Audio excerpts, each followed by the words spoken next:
Dear students, thumbnail দেখে তোমরা বুঝতেই পেরেছো যে আজকে কি বিষয়ে আলোচনা করব। Sure short suggestive questions for মাধ্যমিক 2025। মাধ্যমিক 2025-এর জন্য যে শিওর শর্ট প্রশ্নগুলো আছে সেই প্রশ্নগুলো নিয়ে আলোচনা করব। আমাদের টপিক হচ্ছে রাশিবিজ্ঞান। রাশিবিজ্ঞানের এটা পার্ট 4। রাশিবিজ্ঞানের পার্ট 1, পার্ট 2, পার্ট 3 আমি 3টে ভিডিওতে রাশিবিজ্ঞান থেকে বিগত বছরে কি টাইপের এমসিকিউ টাইপের প্রশ্ন এসেছে বা কি টাইপের এমসিকিউ টাইপের প্রশ্ন, কি টাইপের তোমার শূন্যস্থান পূরণ বা সত্য মিথ্যা প্রশ্নগুলো তোমাদের জন্য ইম্পর্টেন্ট আছে, সেই সমস্ত প্রশ্নগুলো নিয়ে আলোচনা করেছি। যারা এই আগের ভিডিওগুলো অর্থাৎ পার্ট 1, পার্ট 2, পার্ট 3 ভিডিওগুলো দেখোনি, আশা করব তারা সেই ভিডিওগুলো দেখে নেবে। অবশ্যই তোমাদের মাধ্যমিক 2025-এর জন্য সেগুলো খুবই গুরুত্বপূর্ণ এবং হেল্পফুল হবে। তা আজকে আমি আলোচনা করব রাশিবিজ্ঞানের বড় দীর্ঘ উত্তরধর্মী প্রশ্ন কি কি আসে। দেখো, মাধ্যমিকে রাশিবিজ্ঞান থেকে দীর্ঘ উত্তরধর্মী প্রশ্ন 4টে টাইপের আসে। এক নম্বর হচ্ছে যৌগিক গড় নির্ণয়, মধ্যমা নির্ণয়, সংখ্যাগুরুমান নির্ণয় আর ওজাইভ অঙ্কন। এই 4টে টাইপের প্রশ্ন আসে। তা তোমাদের পরীক্ষায় দেয় 3টে টাইপের প্রশ্ন, তার মধ্যে 2টো করতে হবে। প্রত্যেকটার নাম্বার হচ্ছে 4 নাম্বার, অর্থাৎ 4 2 8 নাম্বার তোমাদের থাকে। তা আমি আশা করব যে তোমরা আমার ভিডিওটা শেষ পর্যন্ত দেখবে, তাহলে তোমরা কি টাইপের প্রশ্ন তোমাদের করতে হবে সেটা তোমরা বুঝতে পারবে।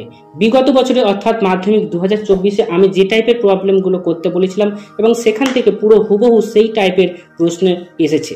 তা আশা করছি তোমাদের ক্ষেত্রেও এই ভিডিওটা অনেকটাই হেল্পফুল হবে। তা এসো আমি পরপর আলোচনা করি কোন কোন টপিকগুলো তোমাদের, অর্থাৎ কোন কোন বিষয়গুলো করলে বা কোন কোন টাইপের প্রবলেমগুলো সলভ করলে তোমরা শিওর শর্ট পাবে।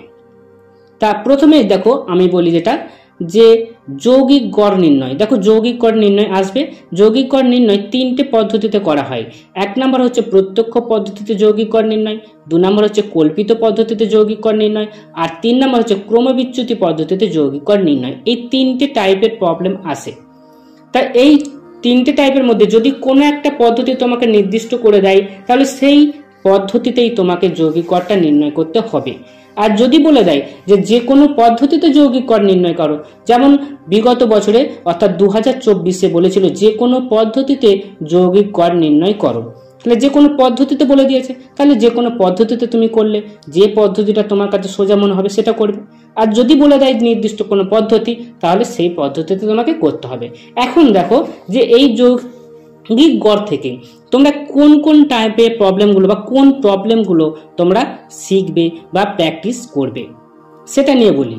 সেটার মধ্যে দেখো ইম্পর্টেন্ট কোশ্চেন্স বলে আমি জাস্ট যেগুলো দিয়েছি তোমার প্রয়োগ থেকেই দিয়ে দিয়েছি, যার ফলে কি হবে সেই প্রয়োগেই তোমাদের প্রবলেমগুলো করে দেওয়া আছে, সেটাকে তোমাদের বুঝতে অসুবিধা হবে না। যদি কোনো জায়গায় কোনো অঙ্ক বুঝতে অসুবিধা হয় অবশ্যই আমাকে কমেন্টে জানাবে, তাহলে সেই অঙ্কটার ভিডিওটা তোমাদেরকে আমি ডিটেলসে আলোচনা করব। তা প্রথম যেটা আছে প্রয়োগ 3 পৃষ্ঠা 332 পৃষ্ঠায়, প্রয়োগ 4 পৃষ্ঠা 333 আর 334 পৃষ্ঠায়, প্রয়োগ 8 আর 10 পৃষ্ঠা 337 এবং 338 পৃষ্ঠা, প্রয়োগ 11 পৃষ্ঠা 338 পৃষ্ঠা। এই অঙ্কগুলো যদি তোমরা অভ্যাস করো তাহলে অবশ্যই এর মধ্যে থেকে একটা অঙ্ক পাবে যেটা যৌগিক গড় নির্ণয়ের অঙ্ক। ওকে, আচ্ছা, এবারে মধ্যমা নির্ণয়। দেখো, মধ্যমা নির্ণয়ে আমি যখন এমসিকিউ বা তোমাদের শূন্যস্থান পূরণ বা সত্য মিথ্যা করাই, তখন এই ফর্মুলাগুলো আমি ইউজ করেছি। যেখানে অবিন্যস্ত রাশি তত্ত্বের ক্ষেত্রে পর্যবেক্ষণ সংখ্যা n, যদি সেটা অযুগ্ম সংখ্যা হয় তাহলে মধ্যমা কি করে নির্ণয় করবে, বা যদি সেখানে nটা যুগ্ম সংখ্যা হয় তাহলে মধ্যমা কি করে নির্ণয় করবে। এইগুলো ফর্মুলাগুলো অ্যাপ্লাই করে আমি তোমাদের অঙ্ক কিভাবে করতে হয় দেখিয়েছি। এবারে যদি বিন্যস্ত রাশি তথ্যের মাধ্যমে মধ্যমা নির্ণয় করতে বলা হয় তখন ফর্মুলা হবে এটা, এবং এই ফর্মুলাতে এল, এন, সিএফ, এফ, এইচ কি সেগুলো ডিটেলসে এখানে দেওয়া আছে।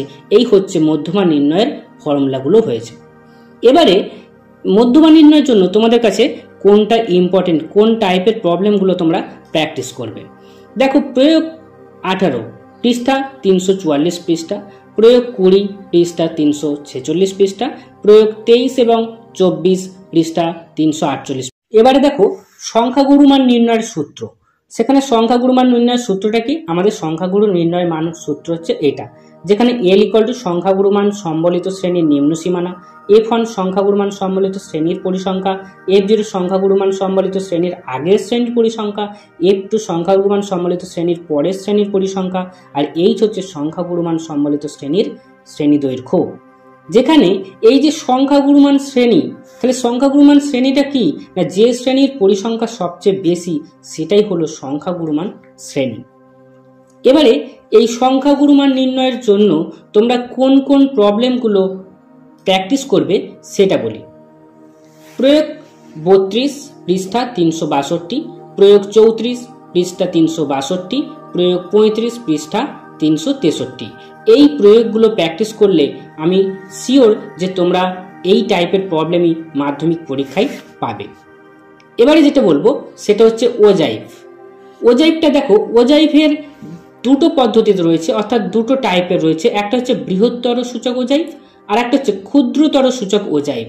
এই দুটো টাইপের তোমাদেরকে অঙ্কন প্র্যাকটিস করতে হবে এবং সেটা পৃষ্ঠা 352 এবং 353 এই পৃষ্ঠা দুটোতে যে টাইপের প্রবলেমগুলো করে দেওয়া আছে সেখানে একটা বৃহত্তর সূচক আর একটা ক্ষুদ্রতর সূচক ওজাইভ রয়েছে। এই দুটো টাইপের প্র্যাকটিস করলেই তোমরা অবশ্যই মাধ্যমিক পরীক্ষায় এই ওজাইভের অঙ্ক আসলে তোমরা এই দুটো টাইপের মধ্যেই পাবে। ঠিক আছে, তাহলে ভিডিওটা ভালো লাগলে অবশ্যই লাইক, শেয়ার এবং কমেন্ট করবে। এবং যদি এই টাইপের ভিডিও আরও পেতে চাও তাহলে যারা এখনও সাবস্ক্রাইব করনি তারা চ্যানেলটা সাবস্ক্রাইব করে নেবে। এবং তোমাদের নিজস্ব কোনো যদি প্রবলেম থাকে টেস্ট পেপার করতে গিয়ে, বা যে কোনো প্রবলেম যদি থাকে মাধ্যমিক পরীক্ষা প্রস্তুতি নেওয়ার জন্য, যে কোনো অঙ্কের যদি অসুবিধা হয়ে থাকে অবশ্যই আমাকে কমেন্টে জানাবে। আমি সেই সমস্যাটা তোমাদের সমাধান করে ভিডিওতে আপলোড করব। ওকে, ভালো থেকো, সুস্থ থেকো এবং পরীক্ষার প্রস্তুতি জোর কদমে নিতে থাকো।